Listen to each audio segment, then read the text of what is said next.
যেভাবে কথা বলতেন সেভাবে যাতে তাকে ফেরত দেয়। আর আপনাদের সবার উদ্দেশ্যে বলি, এখানে সকল রাজনৈতিক দল মত সবাই উপস্থিত আছেন। আপনারা গত 1 বছর ধরে আওয়ামী লীগ পালিয়ে যাওয়ার পরেও আপনারা যে কাজটা করতে পারেন নাই, আপনারা কাল করে সিটিজনকে অ্যাড্রেস করতে পারেন নাই। বাংলাদেশে একটা মানুষ, শুধুমাত্র একটা মানুষ পেরেছিল এবং আজকে সেটা প্রতিদান তাকেই ঘরে দিতে হচ্ছে। আপনারা যত সুশীলতা করেছেন সেটা প্রতিদান আমার ভাইকে দিতে হচ্ছে। আপনারা যেভাবে মিডিয়াকে তথ্য সংগ্রহের মাধ্যমে বারবার যেভাবে নেগেটিভ উৎপাদন করছেন সেটা যে আপনারা সম্পত্তি উৎপাদন করছেন সেইটার প্রতিদান আমার ভাইকে দিতে হচ্ছে। আমরা কিচ্ছু বলে যাচ্ছি না।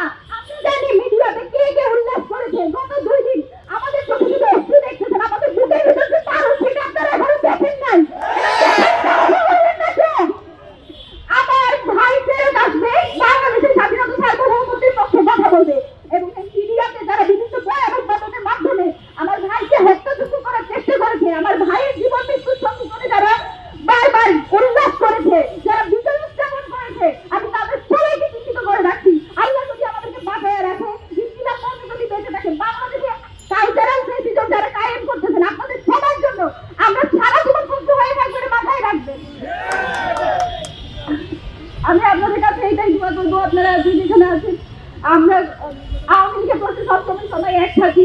আমরা এটুকু এক্সপেক্ট করি আপনারা ভোটের রাজনীতির জন্য প্লিজ আমাদের এই সব যে কয়টা মানুষ আছে, যে কয়টা মানুষ এখনো দেশের স্বাধীনতা সার্বভৌমত্বকে টিকায় রাখার জন্য যুদ্ধ করে যাচ্ছে, সেই কয়টা মানুষকে প্লিজ আপনারা বিসর্জন দিয়ে না নিজেদের এই ছোট্ট ভোটের কারণে।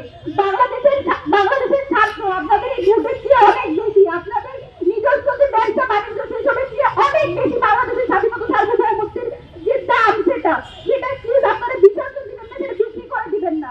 বাংলাদেশের প্রশ্নে স্বাধীনতা সার্বভৌমত্বের প্রশ্নে ওসমান হাদি যেভাবে ভোকাল ছিল, আপনারা তার আমি বিশ্বাস করি যারা তারা ফেরত আসবে। আমার ভাই যতদিন আসবে না ততদিন পর্যন্ত আমরা রাজপথ ছাড়বো না। এবং আমাদের যাদের ভাই যেটা বলে গেলেন, ওসমান হাদি যতদিন সুস্থ হবে না এই ঢাকা আটের আসনে আসার কারণে এবং এই তার যে বয়ানগুলো ছিল, তার যে কথাগুলো ছিল সেগুলোর কারণে আজকে তার এই অবস্থা।